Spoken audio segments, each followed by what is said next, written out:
अस्सलाम वालेकुम। आज हम बनाने लगे हैं पिशावरी नमकीन गोश्त। बहुत ही मज़ेदार बनता है, बहुत ही अच्छा होता है। यकीन करें, दिल कर रहा था तो इसलिए मैंने कहा आज खुद ही बनाते हैं। तो उसके लिए हमने लिया है जी गोश्त, बीफ लिया है।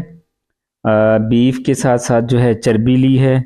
और जो जो चीज़ें हमने डालनी है जी, इसमें प्याज, हरी मिर्चें, टमाटर, पोटैटो, अदरक, जो भी चीज़ें आप डालना चाहते हैं तो वो आप डाल लें अपनी मर्ज़ी से। लेकिन मैं जो है इसमें डालने लगा हूँ। सबसे पहले तो जो है गोश्त को मैंने नमक लगाया।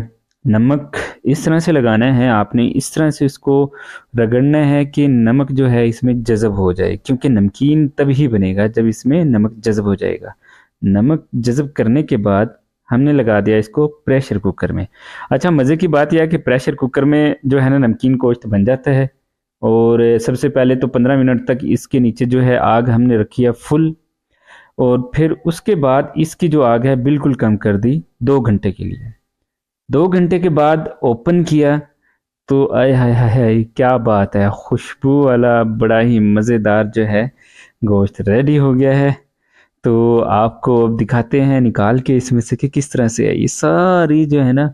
अब प्याज है, पोटैटो है, टमाटर है, ऐसे मज़े के हुए हुए हैं ना, यकीन करें।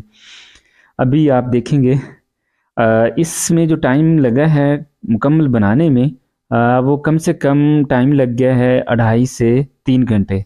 प्रेशर कुकर में बनाया है। तो वैसे तो जो है वो उसके अंदर बनाते हैं, वो हांडी नहीं होती उसके अंदर। लेकिन हमने कहा चलें आज देखते हैं प्रेशर कुकर में कैसा बनता है। तो आपके सामने है।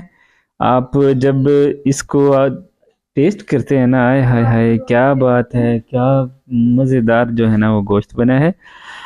इसकी जो है आप देख रहे हैं, ओए होए होए होए, क्या खस्ता सच में, इतनी खुशबू, ओए होए होए होए। साथ में जब ये आपके पास ये जो ये बोन ना हो तो मज़ा नहीं है। तो इसका तो फिर अलग से अपना ही मज़ा है ना। तो इसको टेस्ट करते हैं, चेक करते हैं, एंजॉय।